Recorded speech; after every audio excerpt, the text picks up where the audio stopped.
Across the world, more than 93 million Nigerians are reported to be living with one form of disability or the other, which can either be physical or developmental, such as an intellectual disability, autism, or a speech disorder.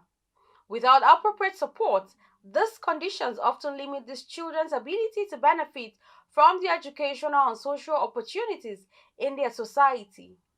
In a bid to ensure a trauma sensitive and all inclusive government for children living with disability in Nigeria, a non governmental organization has organized a 2-day training on basics mental health care and sexual and reproductive health rights for teachers and caregivers of students with disability in Abuja, the nation's capital.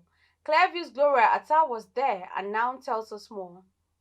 In Nigeria, over 27 million people are living with one form of disability or the other, which can either be physical or developmental, such as an intellectual disability, autism, or a speech disorder, with 5 to 7 million of them being children.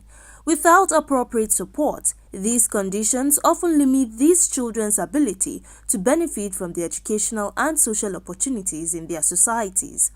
Reports show that at least 95.5% of children with disabilities in Nigeria are out of school and have low knowledge of sexual and reproductive health issues, and the few who manage to be in school are oftentimes more likely to experience violence, neglect, and other forms of abuse, which are detrimental to their general well-being. A non-governmental organization, Jella's Development Initiatives, believes that schools and teachers have a role to play in rewriting the narrative and promoting mental health among students living with disabilities.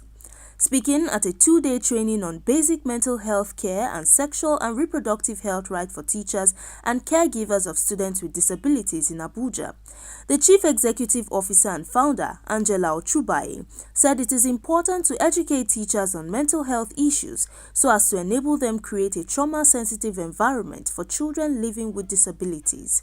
We're basically having a 2-day training for teachers working with students with disabilities, specifically GGSS, GSS Kwali and GSS Kuje. These are two inclusive schools in the FCT. Training them on basic mental health for them to also understand how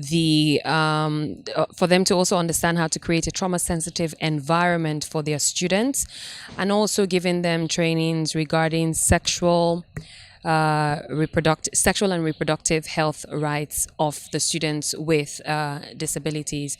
It's been a project that we've been funded by the Liliane Fonds in Netherlands through the Leprosy Mission Nigeria.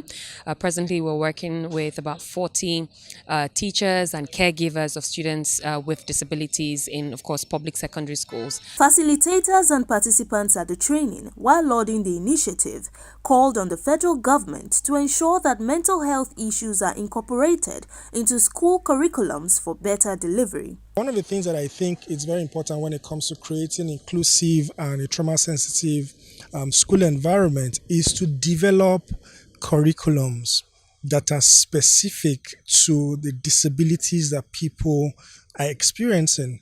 Because I'm not sure if we have curriculums like that, because if you have curriculums like this, they help to create guidelines that would help operationalizing some of these policies, some of these documents, some of these curriculums that can help provide, support for the teachers and authority for the teachers to be able to create the type of environment that these people need. Based on our report, I think we should, this should reflect in policies. Thank God we already have something around mental health policy in Nigeria now, being imbibed. So I think implementing these things is where we may have a little bit of challenge, but we are moving. It's not so much, but it's gradual. So I will call on the government to also try and see that we are implementing these things and it's being monitored.